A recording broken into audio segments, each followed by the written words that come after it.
votre podcast. Je suis Laure. Je mets mes compétences en conseil, enseignement et ingénierie de formation au service des femmes. Vous pouvez me suivre sur ma page Instagram glorious.woman. Le podcast que je vous propose aujourd'hui est sur le thème de la gratitude.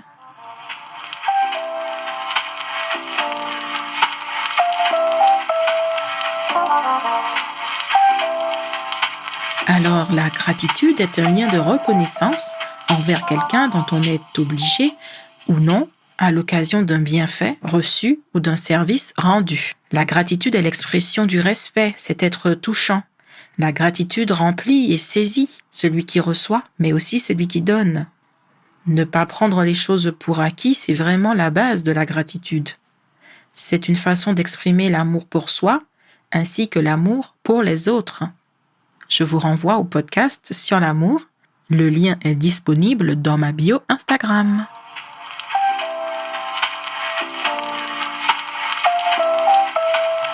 Dans le développement personnel, la gratitude se pratique tous les jours. Vous avez déjà certainement vu passer des publicités pour des cahiers de gratitude ou peut-être en utilisez-vous déjà un. Dans ces cahiers, vous consignez votre reconnaissance quotidienne de ce que vous recevez. Le but est de se focaliser sur ce qui va plutôt que ce qui ne va pas ou ce que l'on n'a pas. C'est voir et témoigner de nos plus belles qualités, nos plus belles réussites, nos plus belles décisions et nos plus belles actions. Alors, comme je l'ai dit, la gratitude peut être témoignée aux autres, mais il ne faut pas oublier de nous la témoigner à nous-mêmes. Nous devons avoir, pour notre propre vie, nos propres objectifs, une vision avec une grille de lecture différente, positive, avec une évaluation de nos critères bienveillante. Avoir une vision plus positive de son quotidien, ce n'est pas juste faire illusion, ça ne fait pas juste bien. C'est avoir un meilleur moral, une meilleure santé physique, et c'est prouvé par l'Association américaine de psychologie qui a fait des études sur le sujet. L'estime de soi est également augmentée, on ressent moins de frustration. Les périodes et les durées des épisodes dépressifs sont réduits. La fréquence également. Ce n'est pas moi qui le dis, c'est Alex Wood, un psychologue américain dont la recherche a été publiée dans le Journal Research of Personality. Avoir de la gratitude envers soi-même, c'est une sorte d'auto-amélioration, c'est-à-dire que vous cherchez tous les jours à être une meilleure personne. Et vous vous le prouvez à vous-même, vous rendez la démarche factuelle, en pouvant justement lire ce que vous écrivez au quotidien. Gagner en gratitude, c'est aussi gagner en sérénité, gagner en sommeil de qualité et ainsi améliorer vos performances intellectuelles.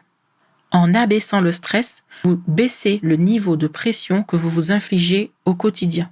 Rappelons que tous les stress ne sont absolument pas stimulants et que le stress peut être un vrai problème lorsqu'il occasionne des pathologies ou des troubles de la santé. Enfin, nous serons toutes d'accord qu'être détendu, c'est quand même vachement plus sympa pour les relations sociales. En plus, ça les rend nettement plus constructives.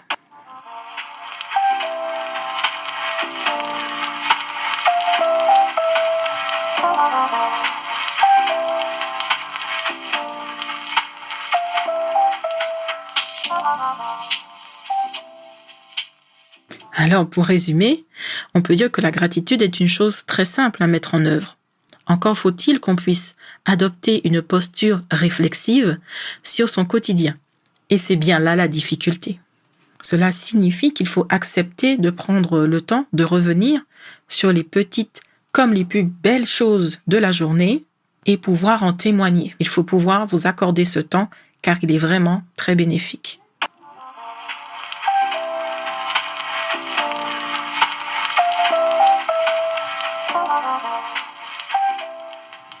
Alors, comme d'habitude, en fin de podcast, nous allons voir quelles sont les activités, quelles sont les actions que vous pouvez mettre en place pour vous développer personnellement.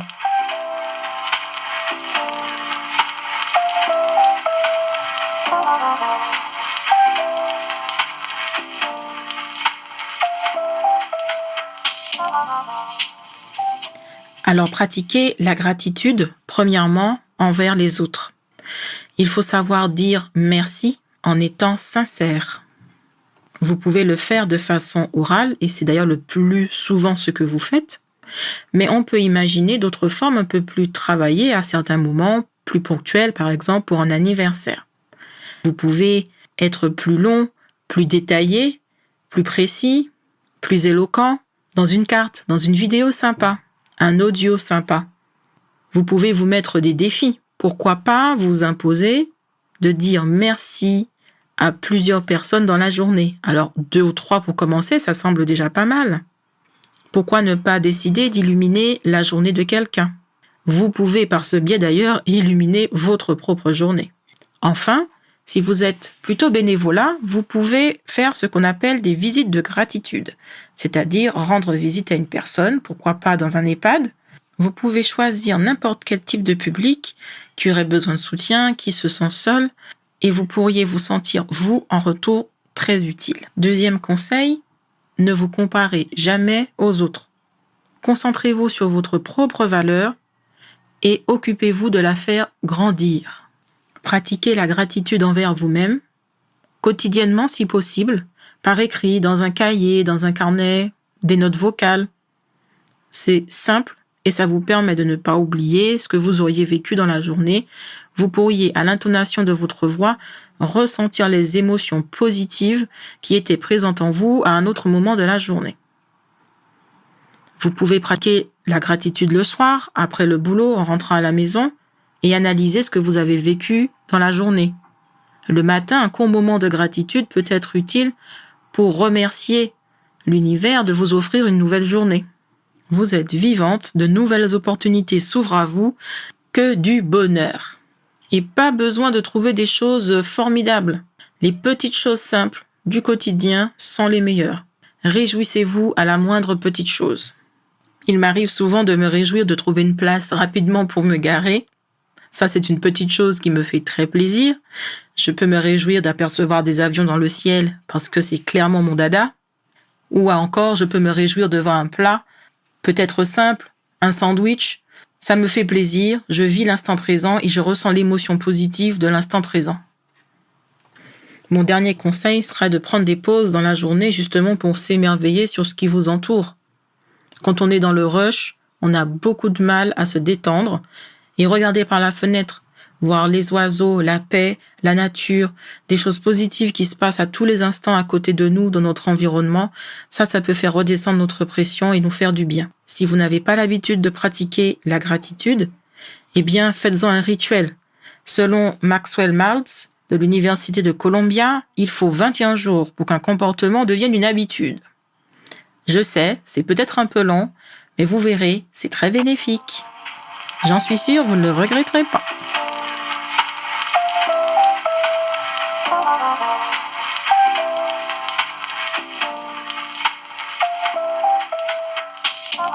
Eh bien, une fois de plus, c'était Laure.